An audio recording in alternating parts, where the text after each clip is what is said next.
დღეს მინდა ვისაუბრო ენის გადაცემაზე.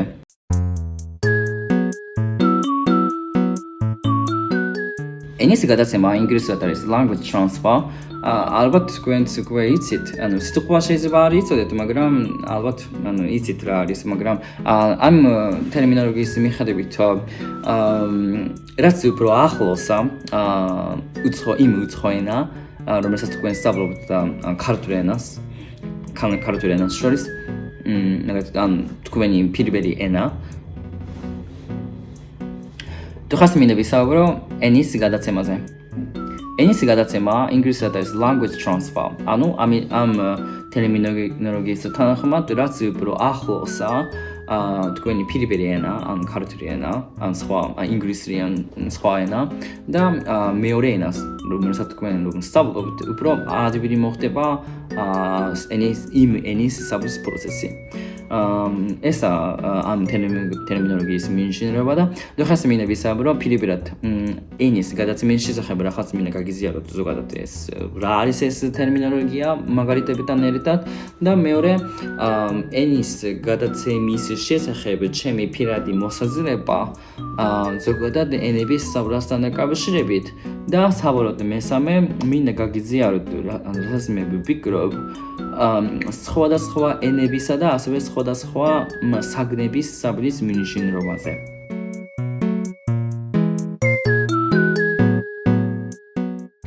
ენის გადაცემა ინგლისურად როგორც გითხარით language transfer არის რაც უფრო ახლოსა ჩვენი პირველი ენა, მშობლიური ენა და მეორე ენა ენასთან რომელსაც ჩვენ ვისწავლობთ, უფრო მარტივი მოხდება, ადვილი მოხდება, გამარტივდება ენის სწავლის პროცესი.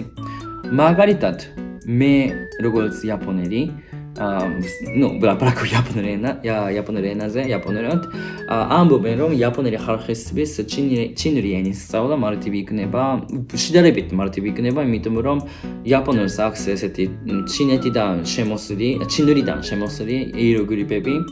ახლა 100%-ად ერთად იგივე არ არის, მაგრამ რაღაც მსგავსია რა. ამიტომ რომ ვკითხულობ მაგალითად მე რომ ვისაუბრებ ჩინურს და რომ ვკითხულობ ახალ ამბებს ჩინურად, ვკითხულობ და მესმის რაზეა საუბარი. არ ვიცი როგორ შემიძლია წავიკითხო, მაგრამ მესმის ეს ახალი ამბების ძირითადი მინიშნება და ნიუანსი და შინაარსი. ეს ერთი და ასევე კიდე ამბობენ რომ იაპონელი ენის და კორეული ენის გრამატიკა სინანების თანმიმდევრობა და სინტაქსურად, მორფოსინტაქსურად რაღაც მსგავსია, ამბობენ რომ იაპონელისთვის ადვილი იქნება კორეული ენის სწავლა და კორეელი ხალხისთვის პირიქით იაპონელი სწავლა ადვილი იქნება. ესა ძირითადი მინიშნება ენის გადაცემის. ალბათ თქვენს ახლა გაგიგიათ ეს სიტყვა არა, ტერმინოლოგია არა, მაგრამ ესეთი ნათქვამი ალბათ გაგიგიათ.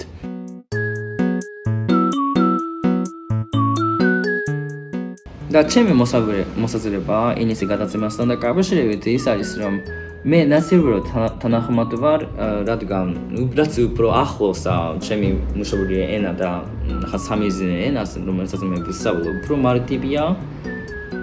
მაგრამ ნაცნობად თანახმად არ ვარ. მაგალითად ჩინურს რომ ვისწავლობ, რატომ ხაც რუთრია მარტივებს ეს ჩინელის პროცესი, იმიტომ რომ როგორც გითხარით, მე მესმის როგორც მე ვკითხავ ჩინურად რა, მაგრამ არ ვიცი როგორ შემიძლია წავიკითხო. გაუცნობიერებად მესმის შინაარსი, მაგრამ რადგან მესმის შინაარსი ბუნდოვნად, ამიტომ რაღაც ვუტოვებ რაღაც სწავლის შანსს რა, შესაძლებლობას. ესაც შემიძლია ძალიან ძლიერი რაღაცა. და პირიქით, რადგან მე მაგალითად ვიცი კი არა, მაგრამ დიდი ხანი რაც ვისწავლო ესპანურ ენას, ფრანგული ენის სწავლა ისე რთული არ იყო. ფონეტიკურად კი განსხვავებელია, მაგრამ სინანების ყობა, თანმიმდევრობა, სიტყვა მარაგი, რაღაც მსგავსება ერთმანეთთან რა. ხო და რავი მიუხედავად იმისა, რომ ესპანური ენა ჩემი მშობლიური ენა არ იყო და არ იქნება, მაგრამ რაღაც ადვილი იყო. ხო და ჩემი აზრით language transfer ენის გადაცემა კი ნაცნობად ისტორია ჩემი აზრით, მაგრამ ნაცნობად განსხვავებელია და ამაში შედის, რა თქმა უნდა, ინდივიდუალური განსხვავებაც. ზოგს აქვს რაღაც სხვა მიდგომა საბჭის მიმართ, ზოგს აქვს რაღაც ზოგმა იცის სხვადასხვა ენები, ზოგმა არ იცის ბევრი ენა და ასე შემდეგ, ხო და ჩემი აზრით ისე, რაბი, 100%-ად ზორი რაღაცა არ არის, მაგრამ ნაცნობად ვიტანხმები, ნაცნობად ჩემი აზრით რაღაც კითხვის ქვეშ არის რა.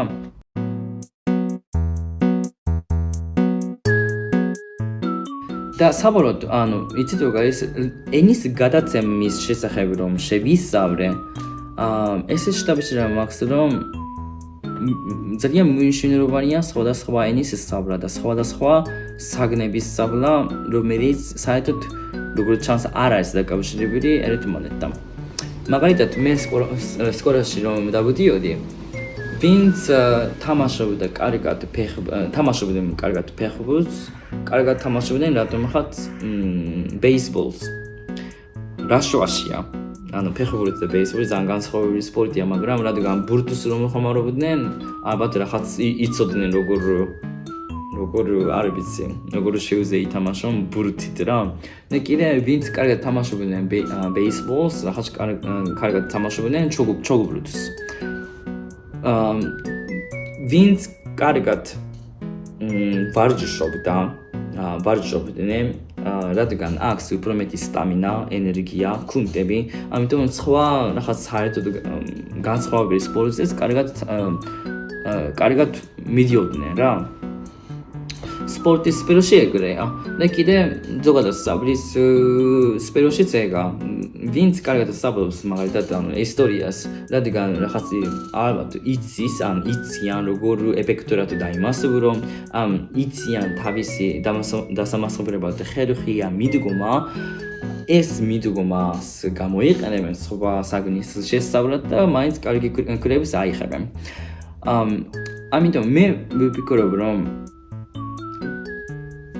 როგორც ჩანს, ერთი შეხედვით საერთოდ დაკავშირებული არ არის რაღაც სხვადასხვა საგნები, მაგრამ ერთ რაღაცას კარგად შევისწავლი, მაშინ ამ რაღაც წარმატებული ნიმუში ამ მაგალითად შეგვიძლია გამოვიყენოთ სხვა რამეს შესწავლად და ენების სწავლასაც ეგრეა რა. სხვადასხვა ენას რომ ვისწავლობთ, მე ვისწავლობ ახლა ჩინურის და არაბულის ქართლის საერთოდ ძალიან განსხვავებული ენა, მაგრამ ინგლისური ენისაგან, მაგრამ ქართული ენა რომ ვისწავლე, რაღაც სხვადასხვა განსხვავებული ენის სწავლა, რაღაც ვიცი რა, როგორი მიდგომით უნდა ვისწავლო, როგორი სირთულეები იქნება და როგორი უნდა ამის გადალახა რა. ხო და ენების სწავლის პარაგრაფში ეგა და ზოგადად ცხოვრებაშიც ეგა. სხვადასხვა საგნების სწავლა, სხვადასხვა რაღაცა სპორტის ცდა, სხვადასხვა სფეროში, სხვადასხვა დარგში გამოცდილების მიღება ჩემთვის ძალიან მნიშვნელოვანია და შემთხვევით ან დამთხვევით იქნება რაღაც ახალი აღმოჩენა, რაც ალბათ გამოგადგებათ ენების სწავლაში. ამ ცხოვრებაში თქვენთვის ყველაზე რაღაცა მნიშვნელოვანი რამის მიღწევაში. ცოტა ეს ენის გადაცემასთან დაკავშირებით პირდაპირ არ არის, მაგრამ ასე ვფიქრობ და ამიტომ ახლა რა თქმა უნდა ენების ვისწავლებ, მაგრამ პარალელურად ვეცდები რომ მივიღო სხვადასხვა ცოდნა, სხვადასხვა გამოცდილება, სხვადასხვა სფეროდან რა. ახლა ბიზნესში ვარ, უნივერსიტეტში ვასწავლი, სხვადასხვა სფეროდან სხვადასხვა ხალხთან მაქვს შეხვედრა და ასე შემდეგ, რაც ალბათ ამის წყალობით მდიდარი იქნება, ნაყოფიერი იქნება ჩემი ცხოვრება საბოლოო ჟამში რა, ასე ვფიქრობ. და თქვენ რას ფიქრობთ ამაზე? რას ფიქრობთ ზოგადად ენების გადაცემაზე და ზოგადად რას ფიქრობთ ჩემი მოსაზრებებზე? მომიყევით, გამიზიარეთ თქვენი მოსაზრებები, აზრები და დღეს ამით დავამთავრებ. უხმესე მადლობა ყველაფერთვის და აბაჰე.